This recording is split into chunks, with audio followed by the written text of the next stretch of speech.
Artes 1. El día de hoy vamos a tener la última sesión del semestre. Está dedicada al movimiento postmoderno. Cuando hablamos de movimiento postmoderno, debemos hacer mención a una postura de orden social de pensamiento y de ciertos criterios de organización de tipo humana, de tipo social. El hombre al salir de la Segunda Guerra Mundial tiene una concepción muy personalizada de lo que era el ser humano, visto ya como una fuente de inspiración para el nuevo modelo de vivir. Ya superadas las guerras, Europa en pleno proceso de reconstrucción como tal, pues Europa fue devastada después de esa Segunda Guerra Mundial, de esa gran guerra que hubo. Se vio la necesidad de reorganizar sus patrones, sus paradigmas, digámoslo así, de pensamiento. Surgieron nuevos movimientos, dentro de los cuales tenemos el movimiento postmoderno, que visualiza una postura donde el hombre deja de ser la masa y pasa a ser el individuo. Hasta los momentos antes de aparecer el movimiento postmoderno, la visión de lo que era la sociedad era vista como un conjunto de ciudadanos o seres humanos signados por el término de usuarios o consumidores. Una gran masa de consumidores que los medios de producción para de aquel momento, pues tenían dentro de sus estrategias de mercadeo, de consumo, mantenerlas en un estado de letargo, digámoslo así, según los seguidores de este movimiento. Y en este sentido, pues la idea era mantener cautiva esta gran masa para producir objetos, producir bienes de consumo, producir cualquier tipo de producto que fuera consumido por este grupo social, por esta sociedad. Y lo que le iba a dar entonces a estos dueños de los aparatos productivos, pues enormes riquezas, manteniéndolos, perpetuándolos en un poder que ya estaba pasando de lo económico a lo político. Pues una vez que una clase social ya tiene cierto escaño dentro del vivir, dentro del quehacer humano, aspira a subir al siguiente escaño, y en el caso de la parte industrial, pues ya teniendo las riquezas acumuladas, ¿verdad? Pues ellos intentaron también llegar a la cúspide, que es la generación de poder social. En este caso, bueno, se logró en ciertos países, aparece el capitalismo como tal, ¿verdad? Dentro de lo que es la hegemonía mundial de todo lo que es eh, este sistema, pero aparece después de los años 50, 60, 70, digámoslo de entre 70 y 80, aparece este movimiento posmoderno que estaba muy de lejos de lo que significaba toda esa hegemonía de la sociedad de consumo. Y podemos decir que la posmodernidad puede referirse tanto al proceso de transformación cultural de la modernidad a partir de la década del 70 y especialmente 80, como a los diferentes movimientos culturales, filosóficos y artísticos de ese periodo que cuestionan los paradigmas de modernidad, así como de la vigencia universal y atemporal. Cuando estamos hablando de esto, estamos hablando de una nueva concepción de un mundo con una simplicidad en lo que es la visión. El ser humano ya debe ser tomado como elemento, no como masa, como individuo propio que tiene sus gustos, tiene sus preferencias y posee expectativas que lo apartan en sí del conglomerado, aunque tenemos que tener presente que este conglomerado, ¿verdad? Siempre va a estar presente, en la sociedad siempre estará presente, con la significancia De que vamos a tener ya diferentes grupos dentro de esta sociedad, se va a disgregar en grupos. Pueden ser grupos activistas por los derechos sexuales, por los derechos de la natalidad o mortalidad natal, o como lo quieran ver, por los derechos económicos, por los derechos de políticos como tal. Entonces aparece una diversidad de movimientos que van a estar todos inmersos dentro de este paradigma de pensamiento social llamado posmodernidad, hasta en la parte de diseño. Nosotros inclusive vemos un sinfín de obras que vamos a ver más adelante, donde se ve en forma fehaciente la diferencia, lo que se quería pretender con lo que sería la arquitectura y el diseño posmodernista. Las características de la posmodernidad las podemos ver resumidas en los siguientes aspectos. Primero, expresa la crisis del pensamiento metafísico moderno. Segundo, deslegitima los metarrelatos modernos. Tercero, reconoce que existen diferentes modos de saber.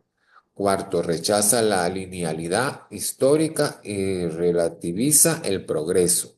Sexto, reflexiona sobre su contexto y visibiliza responsabilidades. Por último, promueve la diferenciación subjetiva y la diversidad, de lo que nosotros acabamos de hablar anteriormente.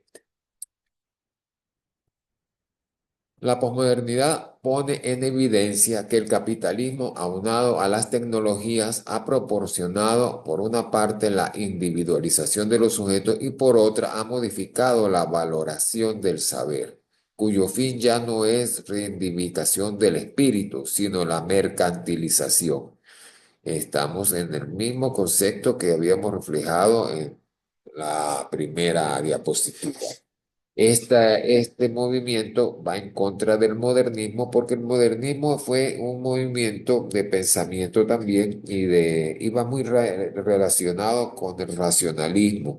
¿Por qué el racionalismo? Porque se trataba de masificar al individuo, controlándolo en una especie de masa donde podía ser moldeado a las exigencias y a las necesidades de los grupos industriales en este momento y tecnológicos.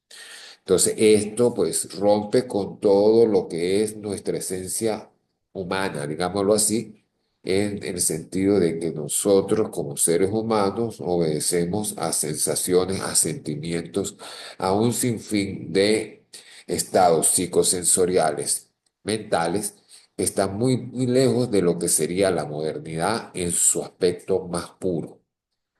No estoy hablando de que el término modernidad, pues que fue acuñado a este tipo de movimientos que salieron después de la Segunda Guerra Mundial, ¿verdad? Fueron movimientos o modelos malos, no, de ninguna manera. Todo se ha moldeado dentro del tiempo y la historia. ¿Para qué? Para que la sociedad, el ser humano, vaya madurando en todas las posturas que ha tenido. Si nos ponemos a ver el pensamiento griego a lo que ahorita nosotros tenemos como estilo de sociedad, como estilo de política, como estilo de incluso de género, como hablan ahora. Hay tantos episodios dentro del temperamento humano, pues vemos que es muy diferente como se visualizaba el modo de vivir de la época de la antigua Grecia a como se puede ver en este momento, en la actualidad, en pleno siglo XXI, ¿verdad?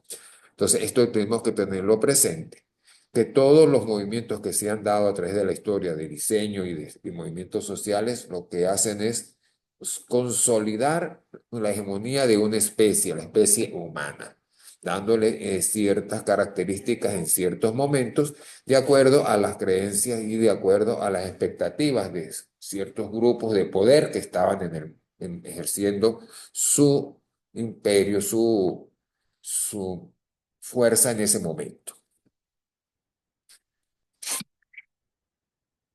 ¿Qué es el posmodernismo? Digámoslo así. El posmodernismo fue un movimiento, vamos a hablarlo ya como lo podemos encontrar en cualquier estudio de la Internet. Fue un movimiento artístico de la década del 60 a la del 90 que rechazó el arte moderno y el idealismo, asociado a la crítica filosófica, desafió la categorización, pero abarcó muchos estilos como el art pop, el art conceptual, el neoexpresionismo, el arte feminista y las obras de Young British Artists. El posmodernismo usó la cultura popular para inspirar creaciones artísticas y cada obra posmodernista fue un reflejo individual del artista y la historia del arte. Fíjense que todo se reduce de lo social, pasamos a la parte ya, el posmodernismo visto en forma de arte, ¿verdad? En forma de diseño. Y por ser una expresión del ser humano, el arte y el diseño, pues no escapaba a estar dentro de los mismos preceptos, del mismo modelo de vivencia que se dio hasta la época del 90 y todavía persiste, porque si vemos, hay países que están en vías de desarrollo que son más atrasados, digamos, entre comillas, más atrasados que los que consideramos que están en pleno desarrollo, que estos conceptos sociales no han calado todavía dentro del grupo que hace vida o hegemonía en esos países. Están todavía décadas en tiempo atrás, están experimentando sistemas y vivencias y modelos sociales que ya han sido descartados en Europa y en América del Norte y los países asiáticos del primer mundo. Entonces, esto es una evolución que no es implícita para los países el G7 que llaman, ¿verdad? Los países industrializados y con mayores riquezas del mundo. No, esto es un proceso que se da donde haya una sociedad, donde haya un número de personas determinado, pues va a haber un criterio, va a haber un pensamiento de cómo se debe vivir, qué es lo que se debe respetar y en el aspecto del arte, pues cómo va a ser las representaciones de esos personajes que van a dar cierta caracterización de lo que se está viviendo en ese instante, en ese momento y en esa situación geográfica donde se está dando, en este caso, el arte en el que estamos hablando, posmodernista. Puede haber sido modernista, puede haber sido el Art Deco, o puede haber sido cualquiera de los movimientos o corrientes artísticas que han surgido dentro de la sociedad en el transcurso del tiempo. El posmodernismo a nivel de diseño y arte. El posmodernismo desafió las verdades universales, desdibujando la línea entre las bellas artes y la cultura popular, utilizando como influencia bienes producidos en masa, revistas, televisión, películas, o sea que se vale de todos los medios de lo que el hombre produce como tal, ¿verdad? Que el hombre formula en su mente fecunda. El posmodernismo se hace eco de esos grandes hallazgos, grandes inventos. ¿Para qué? Para exteriorizar las posturas que tienen en relación al modernismo y a otros movimientos de arte y de diseño anteriores a él como tal. Esto permitió que se creara un nuevo arte, una nueva filosofía, la que ya estamos comentando, la del posmodernismo, una nueva manera de pensamiento social.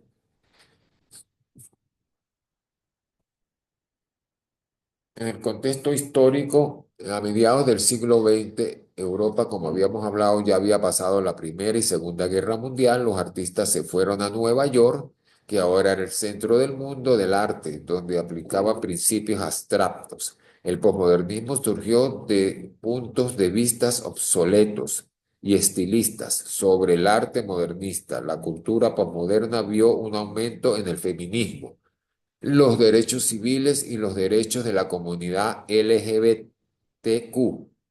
Los artistas y el arte crecieron a partir de estos cambios e influencias en un nuevo mundo moderno. La cultura popular agregó una capa adicional a este movimiento.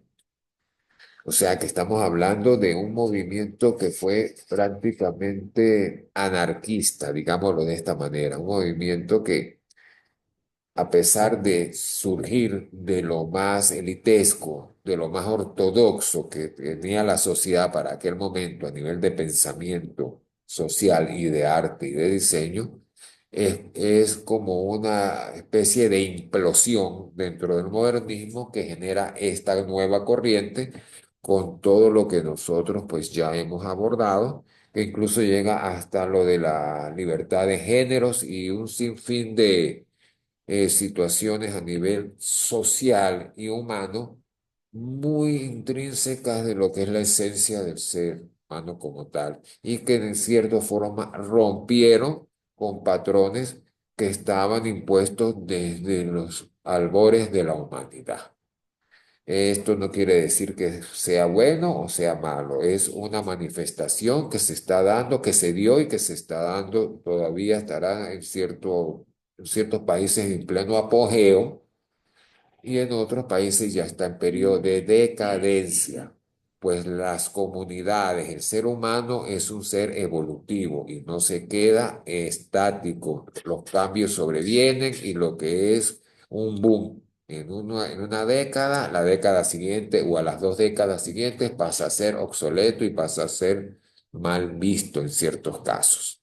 Entonces, y vamos a también tener presente de que los ciclos vienen y que podemos conseguirnos que de épocas pasadas la misma sociedad retoma ciertos conceptos, criterios y paradigmas para volverlos a implantar dentro del ser humano, pero ya bajo otra visión, puesto que ya está más madura la sociedad a nivel de lo que es la relaciones entre individuos y lo que son los componentes sociales y políticos y económicos que van a servir de caldo de cultivo para retoma de otros paradigmas, otros modelos de la antigüedad, pero con una nueva manera, con una manera más, eh, digámoslo así, menos ortodoxa del planteamiento de todos estos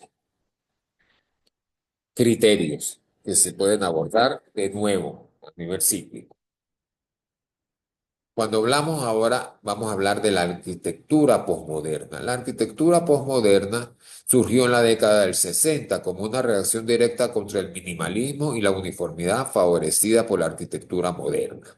El arquitecto y teórico de la arquitectura, Robert Venturi, escribió una doctrina para el movimiento en su libro de 1966, Complejidad y contradicción de la arquitectura. El estilo optó por un enfoque más experimental e híbrido de la arquitectura y floreció entre los 80 y los 90. Aquí vemos una de las casas, viviendas diseñadas por Robert Venturi, que rompe con muchos estilos, ¿verdad? Conserva, aunque habla de la ruptura, el mismo de lo que era en la arquitectura, el minimalismo, pues si ustedes se ponen a ver aquí, es una fachada muy poco recargada y más bien llevada a lo que es un minimalismo y tratan de romperlo con el juego de volúmenes y con los vanos que tienen una cierta simetría y simetría al mismo tiempo donde nosotros podemos ver esa complejidad y contracción de la cual se refiere el, el arquitecto Robert Venturi. Arquitectura posmoderna. Ajá. La arquitectura posmoderna, en Portland vemos este edificio, cuando estamos nosotros en presencia de este tipo de obras, vemos que hay un juego formal no es a nivel de volúmenes en sí, es a nivel de fachada. Hay un estudio de fachada donde hay una inclusión de, pues, pudiésemos decir que fuera de varios estilos, pero son estilos como tipo decorativos, si nos ponemos nosotros a observar la obra. Pues en sí es un paralelepípedo, un cubo, vamos a decirlo así, muy minimalista que el arquitecto que elaboró esta obra trata de romper es con la inclusión del sinfín de vanos, de ventanas, que se viera en cierto modo como un tipo de fachada recargada, pero que si vamos nosotros a ver la entrada de luz, la ventilación, todo lo que se da a raíz de este de este tipo de trabajo, ¿verdad? Entonces entramos en esa complejidad y contradicción a la que habla Robert Venturi. Algo complejo se contradice con los postulados de arquitectura que se están presentando como una nueva panacea dentro del quehacer del diseño arquitectónico. Dentro de la arquitectura posmoderna también tenemos este museo y vemos la forma sinuosa que tiene esta gran pantalla de cristal, ¿verdad? Con que rompe totalmente con los muros portantes que vemos aquí. Entonces volvemos a lo mismo de la complejidad y la contradicción dentro de un área que se ve tan tectónica, tan pesada a nivel de formas puras que se interconectan, vemos elementos tan sutiles como esta pantalla de vidrio que va a crear un ambiente dentro de lo que es de comunicación a nivel de visual y a nivel de iluminación del espacio interior del objeto con las áreas lo circundan, que circundan el elemento, las áreas ya de la planta física perimetral al volumen. Otro caso es el Museo de Guggenheim en Bilbao, España, que tiene una complejidad dentro de su diseño como tal, ¿verdad? Y es considerado tanto posmodernista como tardomodernista. O sea, está como en la transición de esas dos corrientes muy similares, pero con un cierto criterio a nivel conceptual de diseño que difieren dentro de la concepción de lo que es el concepto generador de la forma. Los modelos aquí de la posmodernidad tenemos este tipo de bicicleta, estos asientos, ¿verdad? Que son una presentación de cómo serían un mobiliarios, mobiliario en este caso de un tipo de biblioteca, el exprimidor de Philip Stark y este tipo de lámpara que asemeja a un gusano, entonces va ya no es del minimalismo, sino de la representación abstracta de ciertos seres vivos. Con esta lámina, pues estamos dando por terminada la sesión, esperando que haya sido del agrado de ustedes y aparte de esto, de la debida atención de ustedes, los que no han podido asistir a la clase, a la charla, la visualicen en el horario que más tengan ustedes a bien abrirla para su empoderamiento formal sobre el tema. Sin más que decirles, de espera de la debida atención y diciéndoles, comentándoles que la próxima semana no vamos a tener una, una sesión, ya las sesiones llegan hasta el día de hoy, pues la semana que viene son las entregas y correcciones de la segunda actividad y primera actividad del tercer corte y aparte de eso, de la semana de este lunes en 8 que viene ya es la entrega final de notas, terminación del semestre portal. Vamos a tener, va a ser la última de la sesión de esta materia por este semestre. Tengan un buen día y saludos cordiales.